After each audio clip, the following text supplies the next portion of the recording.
प्रिय विद्यार्थियों, शुभ प्रभात। आइए आज हम लोग रहीम दास जी का जो शेष दोहा है उसको पढ़ते हैं। इसके पहले हम लोग 10 दोहा पढ़ चुके हैं। 11वें दोहे से शुरू करते हैं। तरुवर फल नहीं खात हैं, सरवर पियहि न पान, कहि रहीम पर काज हित, संपत्ति संचहि सुजान। यानी प्रस्तुत दोहा हमारी पाठ्य पुस्तक हिंदी के काव्य खंड में संकलित रहीम दास जी द्वारा रचित दोहा शीर्षक से लिया गया है। तरुवर माने वृक्ष और सरोवर माने तालाब। पर काज, पर माने दूसरे के, और सुजान माने सज्जन, सज्जन व्यक्ति। यानी इस दोहे में कवि ने परोपकार की महत्ता को समझाया है। कह रहे हैं कि तरुवर फल नहीं खात हैं, सरवर पियहि न पान, कहि रहीम पर काज हित, संपत्ति संचहि सुजान।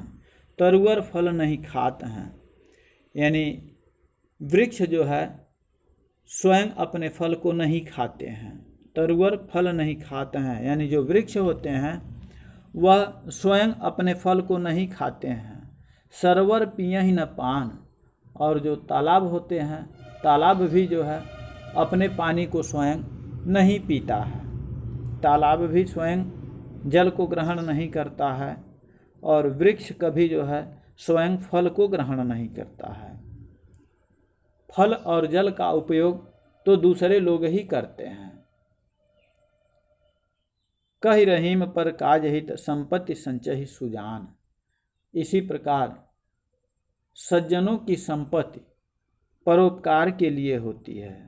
कहि रहीम पर काज हित, रहीम दास जी कहते हैं कि दूसरे के हित के ही लिए संपत्ति संचय सुजान, यानी सज्जन लोग संपत्ति इकट्ठा करते हैं। यानी दूसरों के भलाई के ही लिए जो है सज्जन लोग अपने पास संपत्ति को इकट्ठा करते हैं। वे अपनी संपत्ति को दूसरों के हित में ही लगा देते हैं। यानी रहीम दास जी कहते हैं कि वृक्ष कभी अपने फल को नहीं खाते हैं, और तालाब भी जो है कभी अपने पानी को स्वयं ग्रहण नहीं करता है, पीता नहीं है। इसी फल और जल का उपयोग तो सदैव दूसरे लोग ही करते हैं। इसी प्रकार जो सज्जनों की संपत्ति है वो संपत्ति परोपकार के लिए ही होती है। वे अपनी संपत्ति को दूसरों के हित में ही लगा देते हैं। भाषा ब्रज भाषा है और रस शांत रस छंद दोहा है। अलंकार इसमें अनुप्रास अलंकार है। आगे कह रहे हैं कि रहीमन देखि बड़ेन को, लघु न दीजिए डार, जहाँ काम आवै सुई, कहा करे तरवार। यानी इस दोहे में कवि ने समझाया है कि बताने का ये प्रयास किए हैं कि समय के अनुसार प्रत्येक वस्तु का अपना अपना महत्व होता है। चाहे वह वस्तु छोटी ही क्यों न हो, लेकिन उसका भी महत्व होता है। रहीमन देखि बड़ेन को, लघु न दीजिए डार। यानी रहीम दास जी कहते हैं कि रहीमन देखि बड़ेन को, रहीम दास जी कहते हैं कि बड़े लोगों को देख करके लघु न दीजिए डार। लघु माने छोटा, छोटे लोगों का निरादर नहीं करना चाहिए। यानी बड़े लोगों को देख करके, पा करके छोटों का अनादर कभी नहीं करना चाहिए, उनका साथ कभी नहीं छोड़ना चाहिए। क्योंकि जहाँ काम आवे सुई, कहा करे तरवार। क्योंकि जहाँ पर, जिस स्थान पर सुई की आवश्यकता है, सुई की ज़रूरत है, तो कहा करे तलवार। तो उस स्थान पर तलवार का काम नहीं कर, तलवार का कोई काम नहीं है। तलवार कोई काम कर ही नहीं सकता है। तलवार से कुछ नहीं हो सकता है। अगर कपड़े की सिलाई करनी है तो उसके लिए वो छोटी सी सुई ही जो है उपयुक्त है। तलवार से नहीं कपड़ा सिला जा सकता है। इसीलिए छोटी चीज़ें या छोटे लोग भी समय आने पर बड़े काम के होते हैं। रहीमदास जी कह रहे हैं कि बड़े लोगों को देखकर छोटों का अनादर नहीं करना चाहिए, उनका साथ कभी नहीं छोड़ना चाहिए, क्योंकि जिस स्थान पर सुई काम आती है उस स्थान पर तलवार काम नहीं कर सकती है।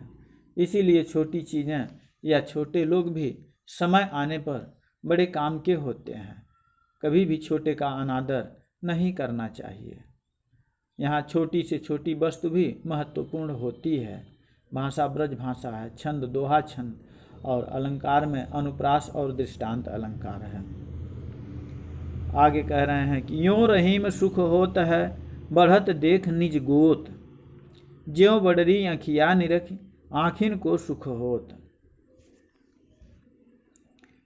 यानी इस दोहे में कवि रहीम ने कहा है कि प्रत्येक व्यक्ति को अपने गोत्र जाति की वृद्धि देख करके बहुत प्रसन्नता होती है। अपने वंश की वृद्धि को देख करके बड़ी प्रसन्नता होती है, बड़ा सुख का अनुभव होता है। इसी को यहाँ पर बता रहे हैं, यों रहीम सुख होत है, बढ़त देख निज गोत, ज्यों बडरी अखियाँ निरख, आँखिन को सुख होत।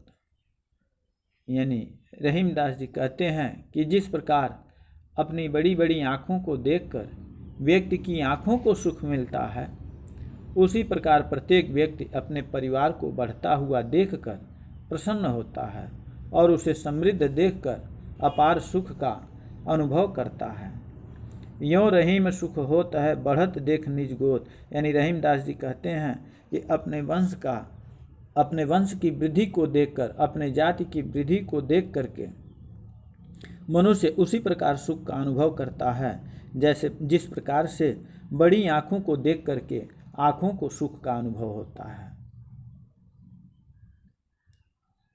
आगे कह रहे हैं कि रहीमन ओछे नरन ते, तजौ बैर अरु प्रीत, काटे चाटे स्वान के, दुहु भांति विपरीत। यानी कह रहे हैं कवि कि यहाँ पर जो तुच्छ प्रकृति के व्यक्ति होते हैं, जो दुष्ट प्रवृत्ति के व्यक्ति होते हैं, निम्न प्रवृत्ति के जो व्यक्ति होते हैं, उनसे वैर तथा प्रेम दोनों ही अनुचित होता है। उनसे सिवाय हानि के लाभ नहीं हो सकता है। रहीमन ओछे नरन ते, तजौ बैर अरु प्रीत। यानी रहीमदास जी कहते हैं कि जो नीच प्रवृत्ति के लोग होते हैं, जो तुच्छ विचार वाले व्यक्ति होते हैं, जो संकुचित स्वभाव वाले हैं, उनसे तजौ बैर अरु प्रीत, उनसे बैर माने शत्रुता या प्रीति माने प्रेम, मित्रता, ये दोनों त्याग देना चाहिए। यानी जो निम्न प्रवृत्ति वाले व्यक्ति होते हैं, जो व्यक्ति संकुचित स्वभाव वाले हैं, उनसे न शत्रुता रखना अच्छा होता है और न ही प्यार करना, क्योंकि काटे चाटे स्वान के, दुहु भांति विपरीत। क्योंकि कुत्ता चाहे चाटे या काटे, दोनों ही बातें बुरी हैं। काट लेने पर घाव की पीड़ा होती है और उसके चाटने से शरीर अपवित्र होता है। इसी प्रकार ओछे व्यक्तियों की शत्रुता तथा मित्रता दोनों ही घातक होती है। दोनों स्थितियों में कष्ट ही मिलता है। यानी रहीमदास जी कहते हैं कि जो व्यक्ति संकुचित स्वभाव वाले हैं, उनसे न तो शत्रुता रखना अच्छा होता है और न ही प्रेम करना अच्छा होता है। दोनों स्थितियों में हानि ही होती है। वैसे ही जैसे कुत्ता चाहे चाटे या काटे, दोनों ही बातें बुरी हैं। काट लेने पर घाव की पीड़ा होती है और उसके चाटने से शरीर अपवित्र हो जाता है। तो इसी प्रकार ओछे व्यक्तियों की भी जो है शत्रुता तथा मित्रता दोनों ही हानिकारक होती है। बस आज के लिए इतना ही है।